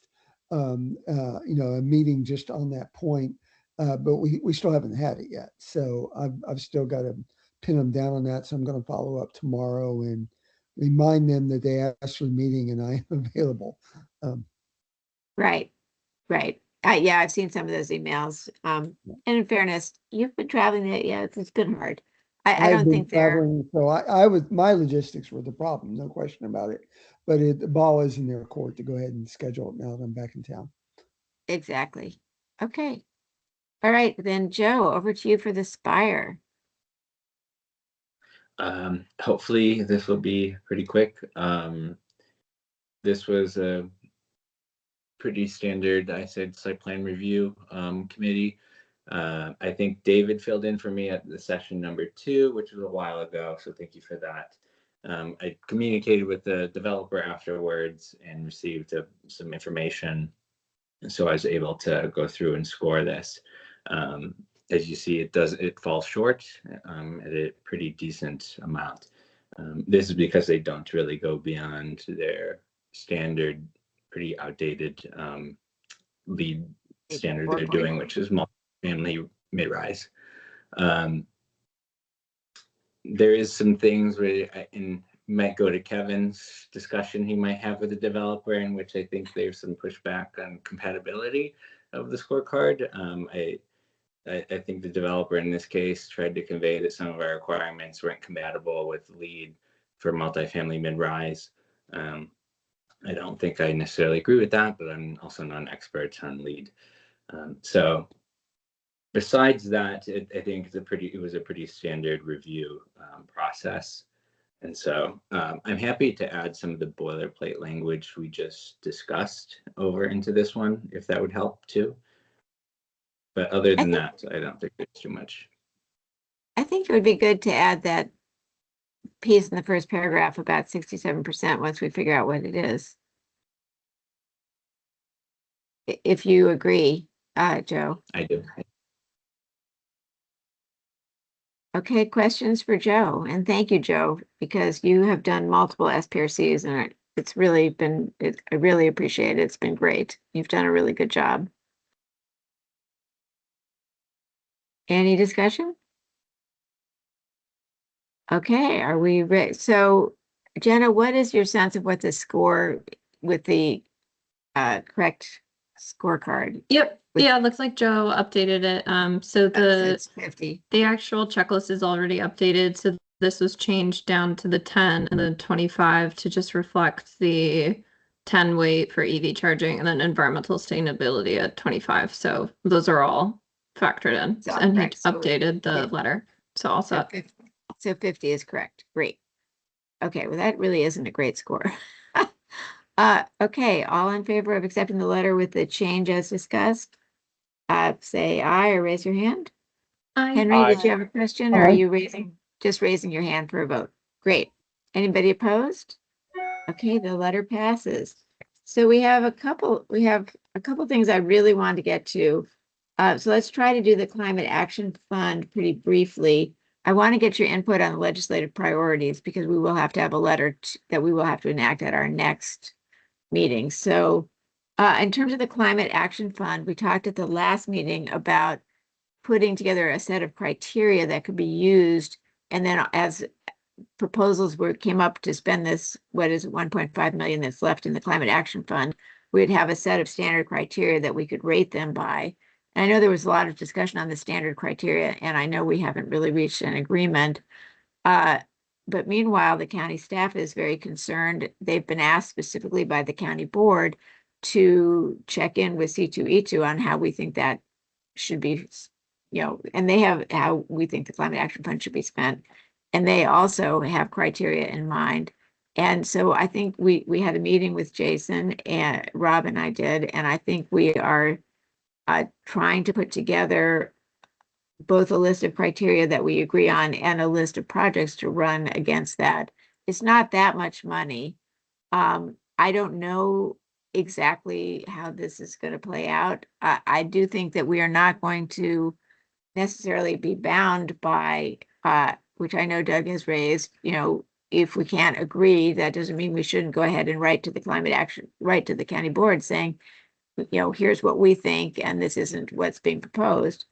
I think that's fine. I think we will do that. But before we go to Doug, Rob, since you've been taking the lead on this, let me turn it over to you with that background.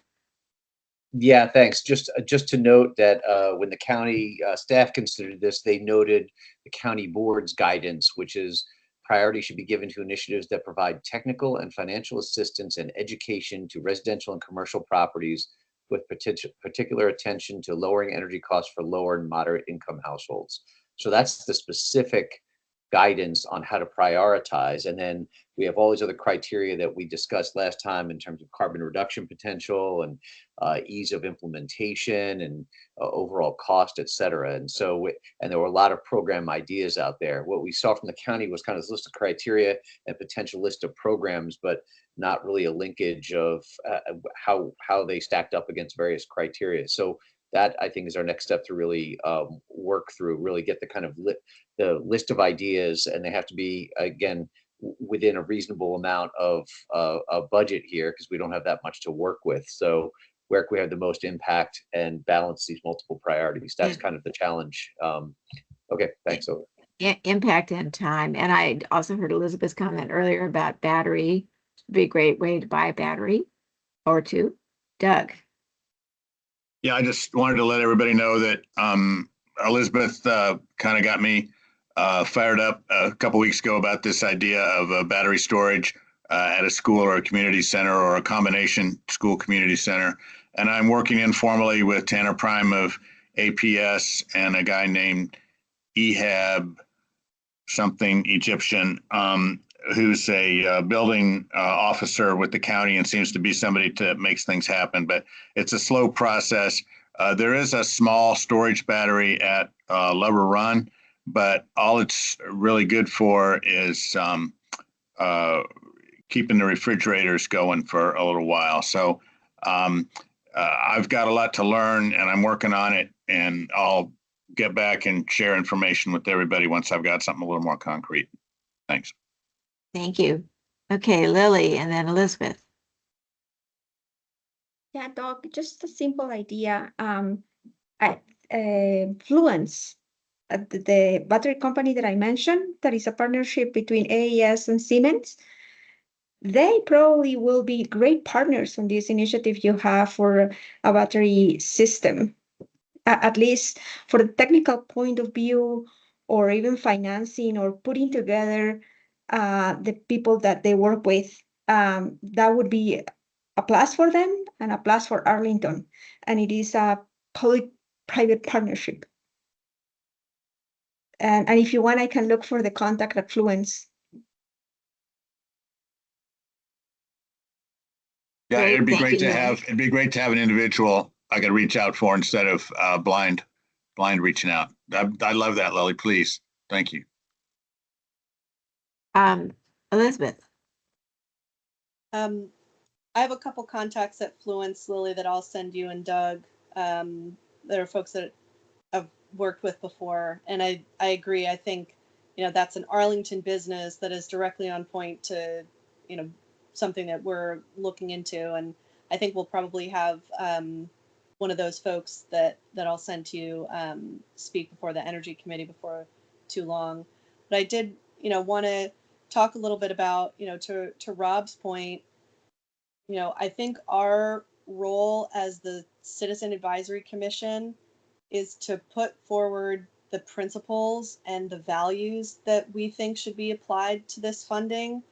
And I really think that the county has to be the one to do the analysis. So, you know, we're just not in a position to, you know, figure out the cost of a battery and price different ones out and, you know, analyze how much it would cost to install. Like, we'll get wrapped around the axle so quickly. But I think it is fair for us to say it's important to us that the cost benefit analysis be strong, that there be a really meaningful, you know, measurable impact, you know, on the lives of residents, that, you know, you know, that it be something that provides, you know, that is low cost, high impact, or that directly benefits residents. So those kind of principles, you know, the principles that are in, you know, the scorecard that Rob put together, I think that's something that we could send relatively quickly and say, you know, we think that there are, you know, values here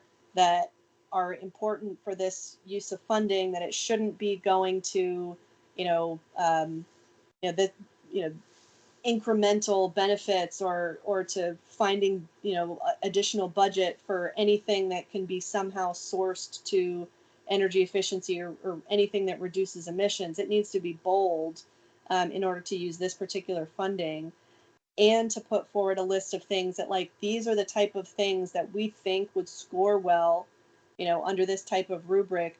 But I don't think we can do the analysis. I just don't think a group of volunteers is equipped with the numerical information and time to do that kind of thing. So I think time is of the essence here, and I think if we can generate that list and send over, you know, Rob's scorecard or a version of it, I think we should move forward with that instead of trying to do the analysis ourselves to come up with, you know, one perfect recommendation.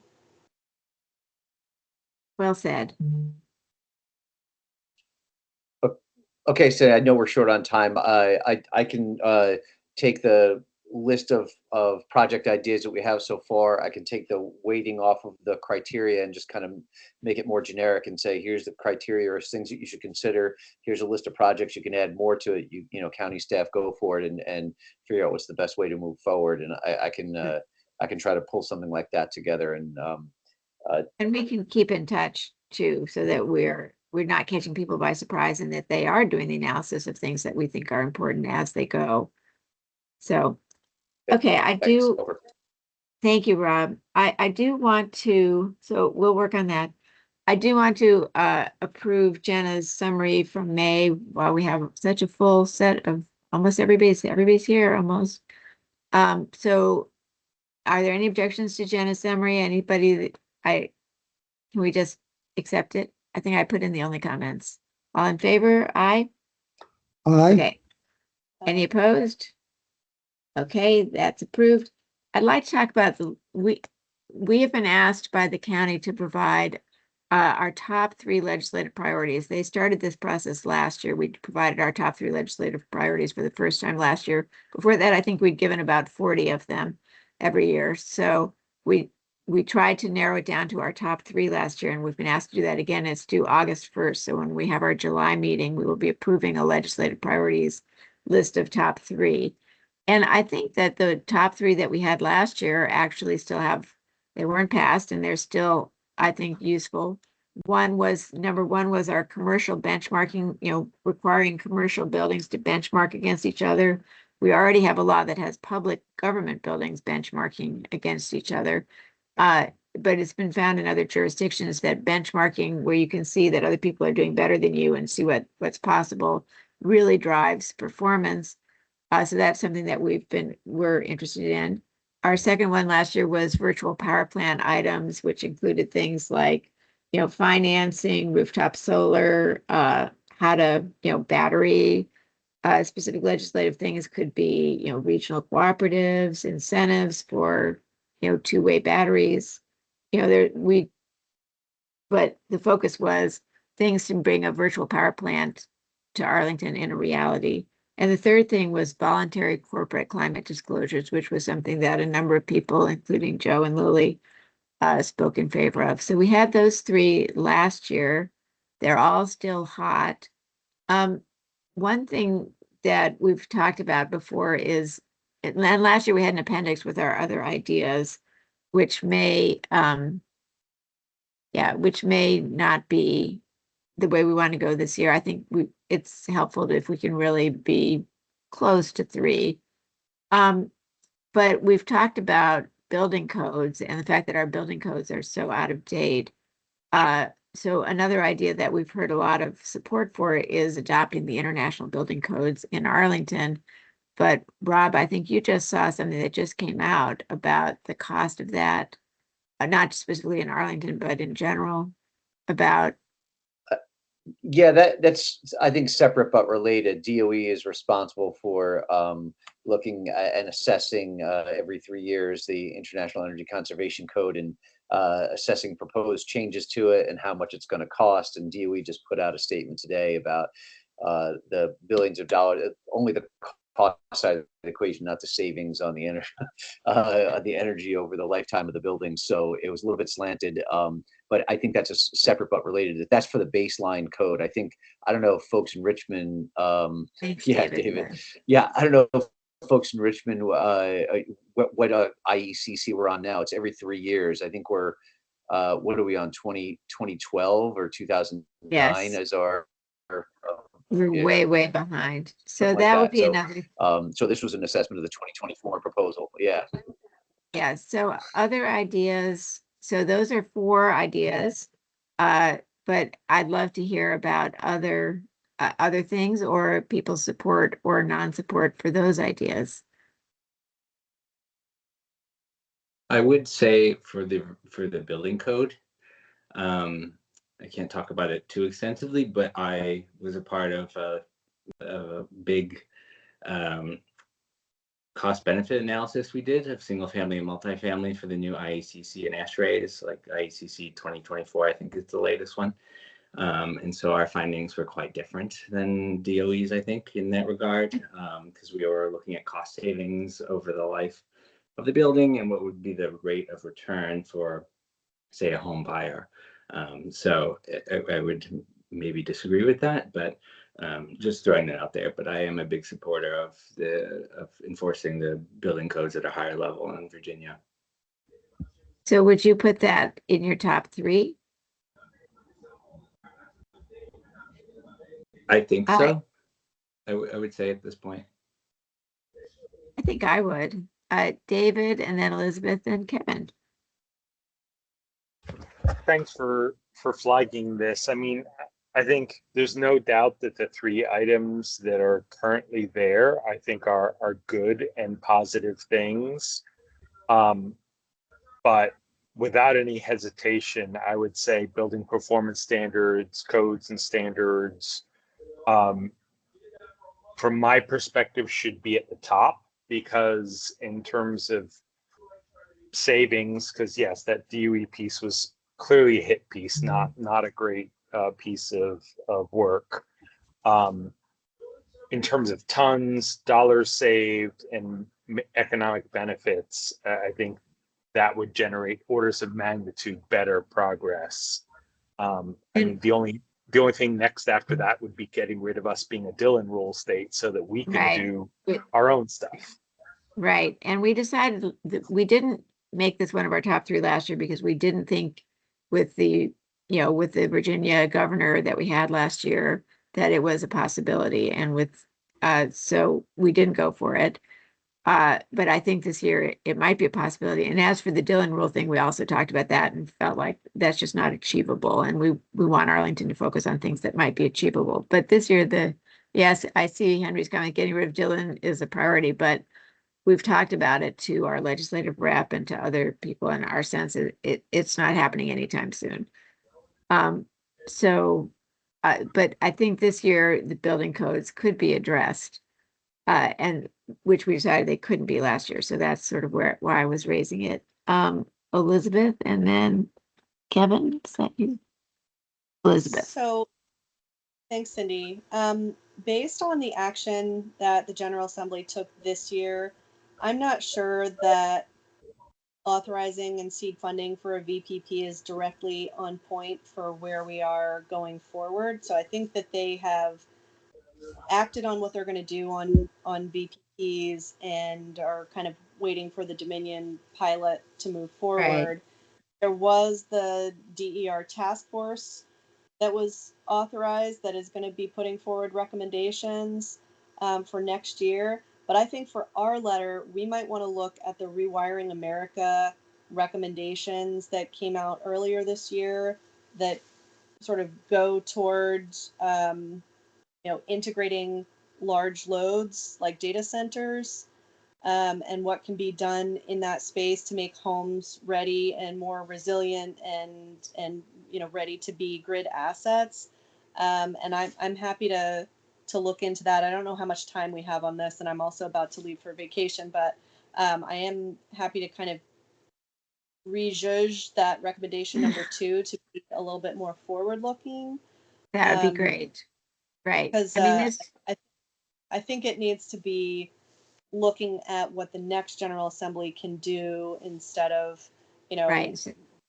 building on, where we thought they might have gone incrementally. I think we're actually past that now. But the budget did include a surcharge or a tax on energy consumption for data centers. What I don't know is what that funding is going toward, or if it's just going toward general fund revenues, or if it could potentially be directed towards something related to VPPs.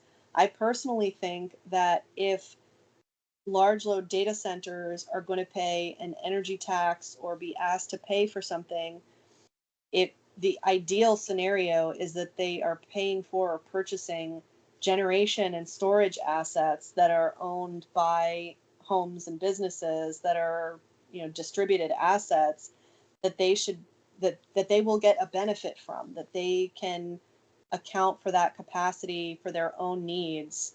And I think the state is the Commonwealth is in a good position to facilitate that. They just need to kind of attach it rather than just have it be general revenue that can go to anything. I think it's fairer to the data center customer and more equitable to energy consumers to have those funds go towards energy assets. So I definitely pick your brain on that, Kevin, and then Lily. Yeah, I just wanted to point out that under Governor Northam, Virginia had done something on the transportation side legislatively. We joined the ACC2 California, which has now been reversed by Congress and by the Trump administration, but it's in court. So this is, I'm not sure it should be a top priority because it's entirely dependent upon litigation. But if that litigation succeeds, Virginia needs to rejoin ACC too. We need to get back and have state regulations on requiring a level of electric vehicles and requiring lower emissions from ICEs. And that's an easy legislative task if the litigation. litigation wins. So I wouldn't put it in the top 3 priorities, but I like the idea of have additional bullet points that if the stars align and that litigation prevails, we want to be on record saying, yes, please rejoin ACC2. It's just a matter of reinstating regulations that the Commonwealth implemented, 4 years ago. We can put them back in place. Yeah, because the litigation is not going to be done by the end of July. Litigation will not, but the revocation of the waiver for California, which occurred by congressional action, could flip with Congress. Trump could veto. I mean, there's a lot of big ifs there, but a change in Congress could also put some things back in play as well. Yeah. Okay. So like that would be like a footnote that, right. Lily. Yes, I agree with Elizabeth that perhaps a rethink of the virtual power plant space is required. And we should be looking at what matters for at least the next political cycle, which is affordability of power.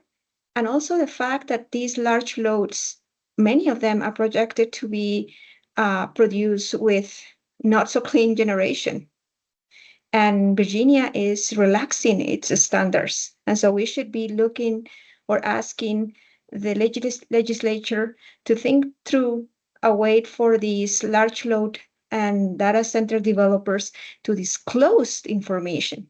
So we don't even have data. We don't know how much electricity, clean electricity, how much water, nothing. And there is recommendation after recommendation. There is a pilot by the Energy Administration today in which some of the data centers that are present in Virginia are cooperating, but it is voluntary. And I think that Virginia, given that it is one of the hubs worldwide, should lead on that idea of disclosing data and making sure that the bill is not passed to the consumer. So working on the affordability thing as well, which I understand there are many proposals in the legislature already. So I think that those 2 topics should be occupying that space. Thank you. Okay. So we will work on the letter. I will reach out probably to some of you who've just spoken for more, more detail and expert to draw on your expertise. We'll have a letter in July that we will talk about more. Right. I saw the climate disclosures. Okay. So we only have a couple minutes left. I don't think we have time to talk about the retreat. The Climate Action Plan Advisory Group is meeting tomorrow morning. And we'll talk about the questions that are at the end of the agenda. So if there are thoughts that you have about those, send them to me. Otherwise, I'm sure we'll have another chance to talk about as the climate action plan comes together in the same way that the comprehensive plan, these things will cycle back and we'll have other chances to weigh in as proposals are developed. But feel free to send that. I do want to mention, and David, I know you sent an email around about the gas-powered leaf blowers.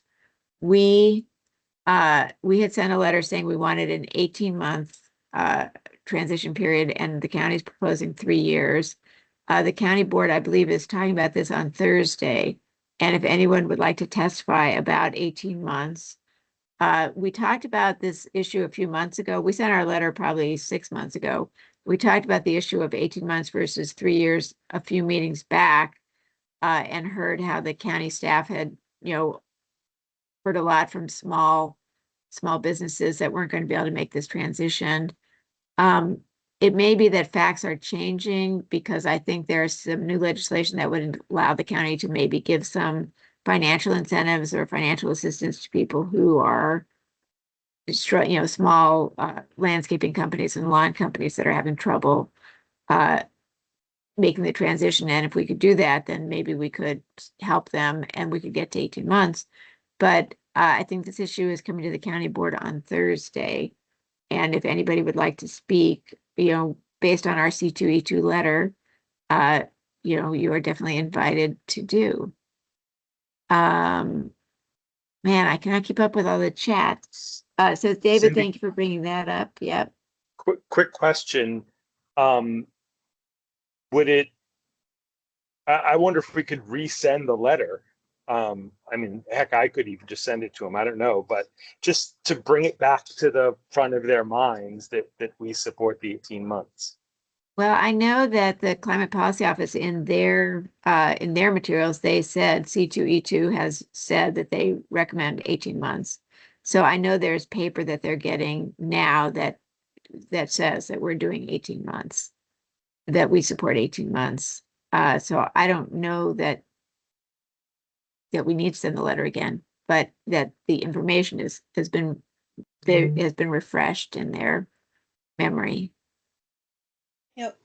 Cindy, I can't participate, but I just want to pass along this point that, like the leaves blown from one yard to another, if we institute a gas leaf blower ban, those businesses will not suffer. They will simply do business in other jurisdictions. That is fine, because our values are that we don't want to use gas-powered leaf blowers. There should not be any hit to the businesses. They can simply do business in other jurisdictions until they're able to do business in Arlington with their electric powered leaf blowers. Thank you. Okay, so there is that. I think those are, are there other updates we want to share? The Energy Committee, I know Jenna would like to help us with the Google Drive demo that we didn't have time for. I encourage everyone who hasn't to send in their bios. Other news, anything else that we want to talk about? I know that we've sort of blown through these last few issues, but I think we've gotten a lot of direction and I appreciate that. Henry. Everybody, if you could just take a quick look at the proposed agenda for the retreat. I think, Elizabeth had a great suggestion about a working session in there. Right now it's presentation focused with like a group discussion period after. But I just sort of threw that out there to get some people thinking about it. It's really not like set in stone. It's really something that I want us all to think about what we want to see. If somebody, has like a specific, I've been saying, keeping it like high level, but like if they have a specific topic they'd like to discuss, I see this as an opportunity. We get really into the weeds in these conversations as we should, as is our remit. But I think, taking some time to look at things from a slightly different angle and maybe from a broader perspective is the goal, at least the way that I've seen it and from what, we've said as we've talked about this in the past. But hopefully, Cindy, we can make sure that the agenda is a topic on the next meeting, just because I would love to figure out when we can have it. Right. I don't think there's a proposed date yet, Joe. Right, but that's what I was about to say. I know Lisa had mentioned at a previous meeting that other commissions sort of do a January retreat with the idea that they're then establishing their work, although we tend to establish our work plan like in November. So that we're up and running by. So I sort of like that idea as the timing of November, December, January. What do other people think? So it's sort of like you're planning for the year ahead. I see Malcolm thumbs up. Henry, what do you think? Yeah, it works. That's great. That works for me. I think we should just think a little bit through some of the logistics, obviously, just to make sure that those are viable dates. Right. And yeah, we can go from there. Hopefully, maybe if we can get like 10 minutes to talk about it at the next meeting, Cindy, I think that'd be a really helpful. I know that the agenda I know without an August meeting that what happens is both the July meeting and the September meeting are overwhelming, but I hope we can too. I will put them on. I will continue to keep it on the agenda. All right. Thank you, Henry. And anything else from anyone? All right. right. Well, I appreciate all of this. We have a lot of things to work on in the next few days, but yeah, should be good. Thanks, everyone. Happy Independence you. Day, everybody. Thank you. Happy Thank you. 250th No King's Day. Bye. Thank Happy you. 250th. Bye.